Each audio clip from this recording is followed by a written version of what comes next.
अब उसके माथे पे पसीने आने लगे थे। उसे अब अपनी वीरता पे शक होने लगा था।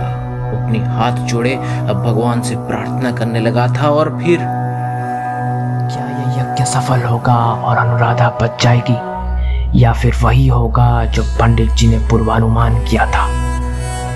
जानने के लिए सुनते हैं कहानी Kali Zuban, written by Satyabrata Swain and Devdutt Samal, narrated by Satyabrata Swain, presented by Subrat Kumar स्वाई।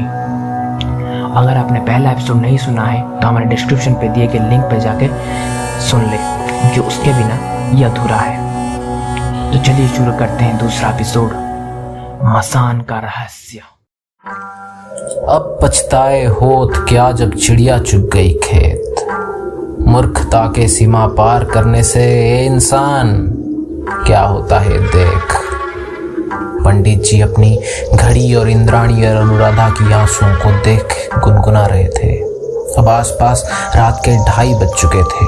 सूर्योदय होने से पहले ये यज्ञ को समाप्त करना था, मगर अब तक अभय की लौटने की कोई नामो निशान नहीं थी। अभय जब उस लकड़ी की कील को उस मसान में लेके गया था तब उसे कोई संकोच नहीं हुआ था और वो बड़े ही आसानी से उस कील को जमीन में गाड़ भी दिया था। मगर जब वो पीछे मुड़कर लौटने लगा तब वो आगे बढ़ ही नहीं पा रहा था। उसे लग रहा था जैसे कोई उसे पीछे से बुला रहा है। उसे बिल्कुल शांत जगह में अब उसके सांसें भी सुनाई देने लगे थे। वो थोड़े पीछे मुड़कर देखने लगा तो उस काले अंधेरे के सिवा कुछ भी नहीं दिखा। अब वो वापस आगे बढ़ने की कोशिश करने लगा था, मगर 1 इंच भी वो आगे नहीं बढ़ पा रहा था। अब उसके दिल की धड़कन तेज होने लगी थी, पांव धीरे धीरे कांपने लगे थे। वो बार बार आगे बढ़ने की कोशिश कर रहा था और चिल्ला भी रहा था, कौन है?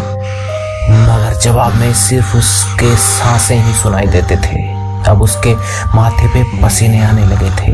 उसे अब अपनी वीरता पे शक होने लगा था। वो अपनी हाथ जोड़े अब भगवान से प्रार्थना करने लगा था। और फिर शायद उसने किसी की समाधि पे वो कील घुसा दिया होगा और उसके आत्मा ने उसे अपने बस में कर लिया होगा। एक औरत अपनी सहेलियों से कह रही थी, और वैसे भी रात के 1 बजे आत्माओं के भटकने की घड़ी होती है।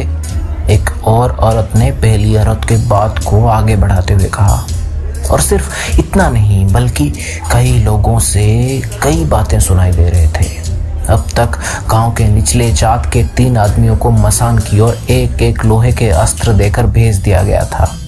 कहते हैं कि जब तक आपके पास लोहा होता है तब तक आत्मा आपका कुछ भी नहीं कर सकती।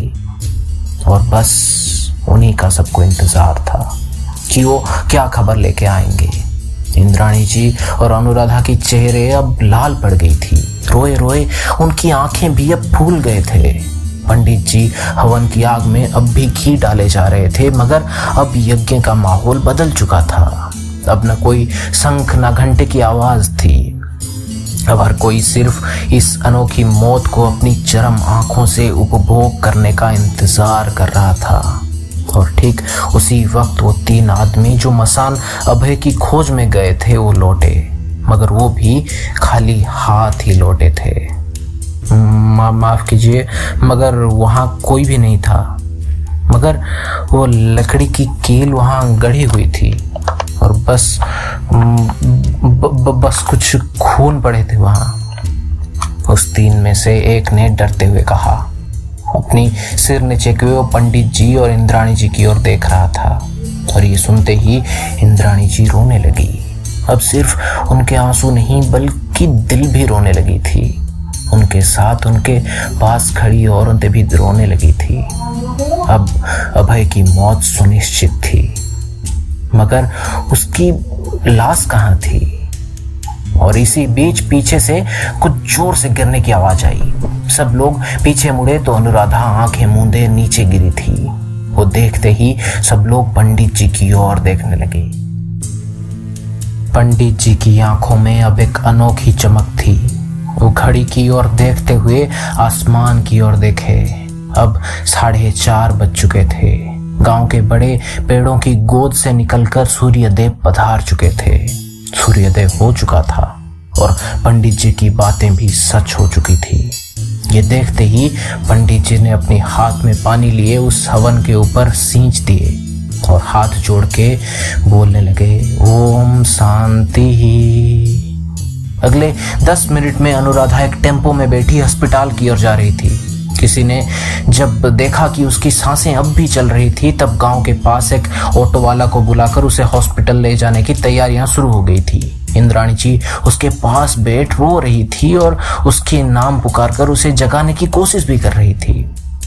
2-4 गांव वाले भी साथ में चले गए थे और उसके पास वाले हॉस्पिटल में ही ले गया था उसे। हॉस्पिटल में पहुंचते ही डॉक्टर अनुराधा को चेक किए और उसे ऑपरेशन थिएटर में ले गए थे। इंद्राणी जी बाहर बैठे हाथ जोड़े प्रार्थना कर रही थी कि तभी रघु, जो उनके यहाँ काम करता था, दौड़ते दौड़ते उनके पास आया और बोलने लगा, माँ वो अभय बाबू मिल गए, अभय बाबू मिल गए माँ। ये सुनते ही इंद्राणी जी रघु के पीछे पीछे भागने लगी और अगले कुछ मिनट बाद वो वही हॉस्पिटल के रूम नंबर 16 पे एक बेड के सामने खड़ी थी और बेड में अभय चुपचाप लेटा था।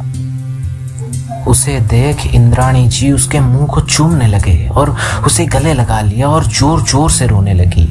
और अभय ने अपनी आंखें खोलते ही कहा, माँ आप यहाँ? इंद्राणी जी कुछ कह न सकी और सिर्फ मुस्कुराते हुए रोने लगी और अपनी सिर हिला दी। लेकिन अभय बाबू आप यहाँ कैसे?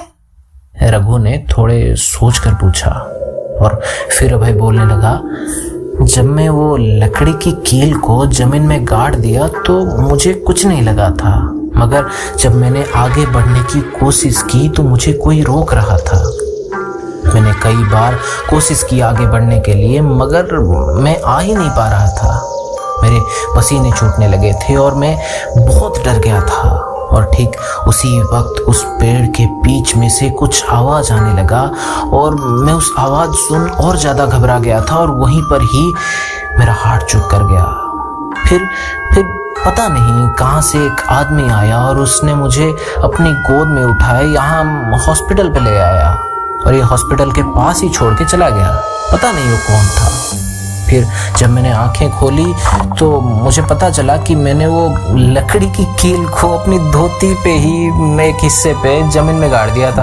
वो धोती के साथ ही जमीन में घुस गया था, तो वहाँ धोती अटक गया था और मैं आगे ही बढ़ नहीं पा रहा था। मुझे धोती के फटे हुए हिस्सा देख के पता चला। अब एक भीनी मुस्कान के साथ अपनी धोती के फटे हुए हिस्से को सबको दिखाते हुए कहा, मगर उसे छोड़ और सब आश्चर्यता से उसे देख रहे थे। फिर कुछ देर बाद रघु कुछ सोचने के बाद बोला, लेकिन अभय बाबू आप तो बेहोश हो गए थे ना, तो आपको कैसे पता चला कि एक आदमी ने आपको इस हॉस्पिटल पे लाया है? ये सवाल सुन अभय भी थोड़ा कुछ देर तक सोच में पड़ गया था। फिर कुछ सोचने के बाद वो बोला, पता नहीं रघु, लेकिन मुझे तो उस आदमी की शक्ल तक याद है। काफी मोटा मूंछ था उसका, आंखें एकदम गोल गोल से थे, बाल भी थोड़े घुमराले वाले थे और उनके दाहिने गाल पे ठीक आंखों के नीचे एक काला तिल भी था और वो पूरा वक्त मुस्कुरा रहे थे। खैर अब अनुराधा कैसी?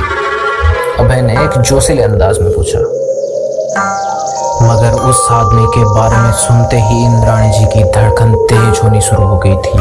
वो बार बार अपनी लार को निगल रही थी, क्योंकि उस शकल के बारे में जो अभय बोल रहा था, ठीक वही शकल भी अभय के पिताजी मतलब इंद्राणी जी की पति भास्कर जी का था, जो कि अभय के पैदा होने के 2 महीने बाद ही एक्सीडेंट में मर चुके थे।